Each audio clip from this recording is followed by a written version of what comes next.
বাহ, আমার সব কিছু তোকে দিয়ে দিলাম। তোকে শেখাবার মতো আর আমার কিছু নেই। তবে একটা কথা চিরদিন মনে রাখিস, এই সঙ্গীত মা সরস্বতীর কৃপা, কোনোদিন বাজারি করে দিস না, অপাত্রে দান করিস না এসব।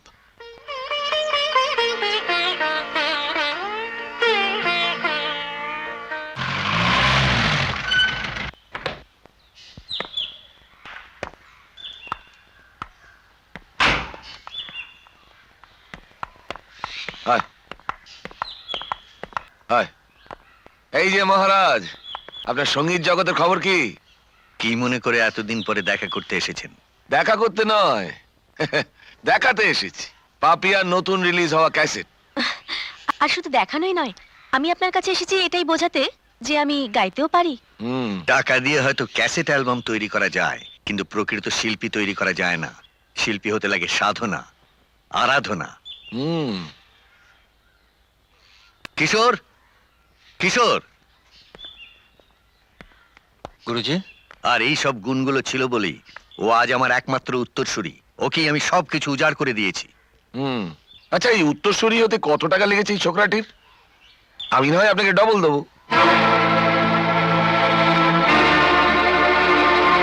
আর একটা কথা, শেষ জীবনটায় খাওয়া পড়া সুখে থাকার জন্য আপনি পাপিয়াকে আবার গান শেখানো শুরু করুন। এটা আপনার একটা লাভ হবে।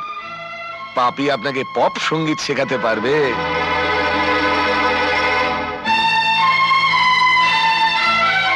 কিশোর, কিশোর, এদের বের করে দিয়ে দরজাটা বন্ধ করে দিয়ে এসো। আসুন আপনারা। বাঁশির চেয়ে কঞ্চিতেই অনেক বেশি দেখছি।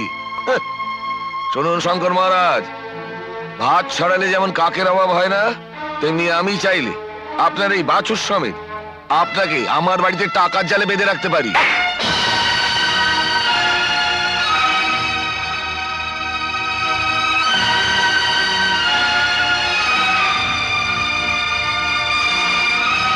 আপনার হাতের এই চড়ের শব্দটা চিরদিন আমার কানে বাজবে। আর এই অপমানের উপযুক্ত জবাব আমি যদি না দিতে পারি, আমার নাম প্রতাপ চৌধুরী নয়। বেরিয়ে যান, বেরিয়ে যান এখান থেকে, বেরিয়ে যান। চলে আয় মামুনি, চলে আয়। কেন ওদের এরম খেপিয়ে দিলে বাবা? ওরা পয়সা আলা লোক, কিছু যদি করে বসে। দূর পাগলি, ও আমার কি করবে? আর যদি কিছু করে, সঙ্গীতের মান বাঁচাতে না হয় নিজের জানটাই দিয়ে দেবো। কালিয়া, কি করলি, কি করলি তুই? গালের মশাটাকে মারলাম। কিন্তু আমি যে আওয়াজটার মধ্যে আরেকটা শব্দ শুনতে পেলাম, শঙ্কর মহারাজের আমাকে দেওয়া সেই অপমানের শব্দ। নিঃশব্দে আমরা কাজটা হাসিল করতে পারলে সব অপমান আপনার সুদে আসলে উসুল হয়ে যাবে। জলের মধ্যেই কাজটা শেষ করতে হবে তোদের, নইলে আমার টাকাগুলি জলে যাবে। এ তো জলের মতোই সোজা কাজ বস। শঙ্কর মহারাজের শেষ রাত্রি আজ। শঙ্কর মহারাজ সাপের লেজে পা দিলে সে ছোবল মারে, আর প্রতাপ চৌধুরীর গায়ে হাত দিলে সে যায় বড় পারে।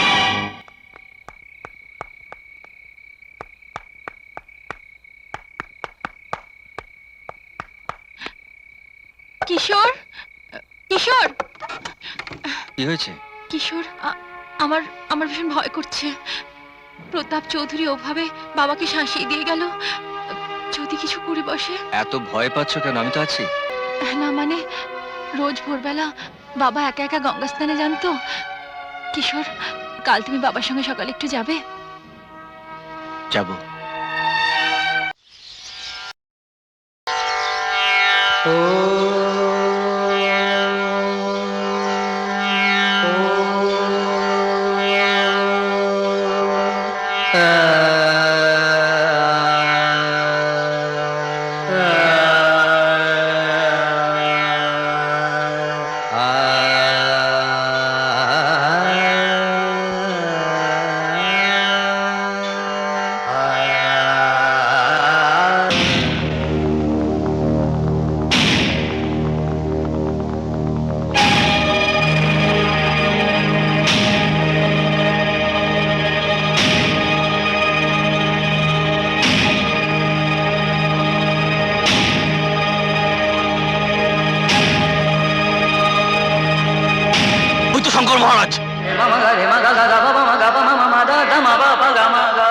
চল চল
এ কি কিশোর,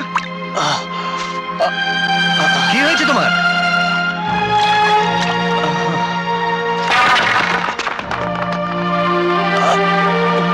কিশোর কি হয়েছে? হ্যাঁ, কি করে লাগলো এরকম? আমি হ্যাঁ? ঠিক আছে গুরুজি। কি হলো তোমার? তাহলে আমার আশঙ্কাটাই সত্যি হলো। কি হয়েছে? ডাকছিলেন কেন বাবা? কিশোরকে ওর ঘরে নিয়ে গিয়ে তারপর আমাদের ডাক্তারকে একবার ডেকে নিয়ে আয় তো। এসো, এসো। আমি ভেবেছি সামনের সঙ্গীত সম্মেলনে আমি না গিয়ে কিশোরকেই গাইবার সুযোগটা দেব।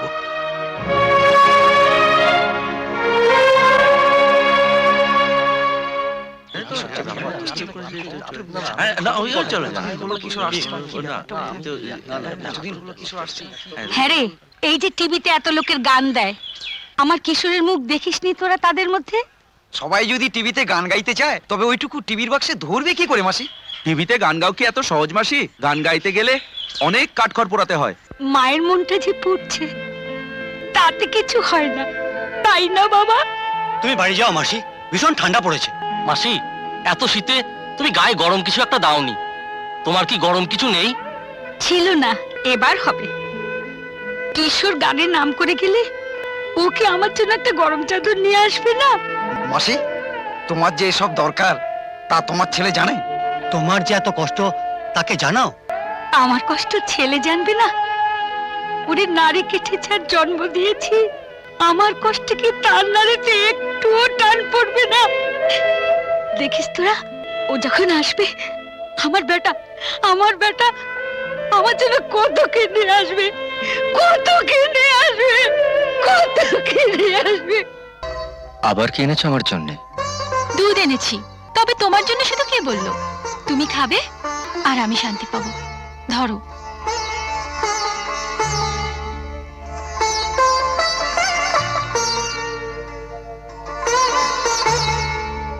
তুমি তাড়াতাড়ি সেরে না উঠলে সামনের সঙ্গীত সম্মেলনে গাইবে কি করে?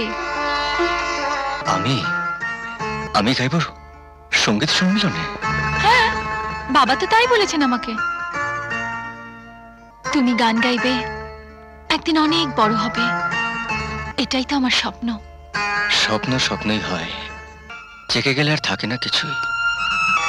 তুমি ভেঙে না দিলে আমার এই স্বপ্ন সারা জীবনের সঙ্গী হয়ে থাকবে। আমার সমস্ত অন্তর দিয়ে আমি বেঁধে রাখবো তোমাকে।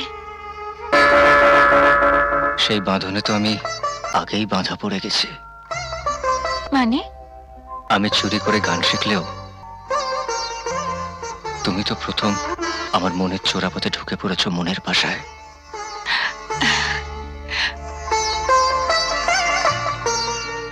আমি তোমায় ভালোবাসি কিশোর। আমাদের ভালোবাসা যেন সুরের মূর্ছনা হয়ে ছড়িয়ে পড়ে।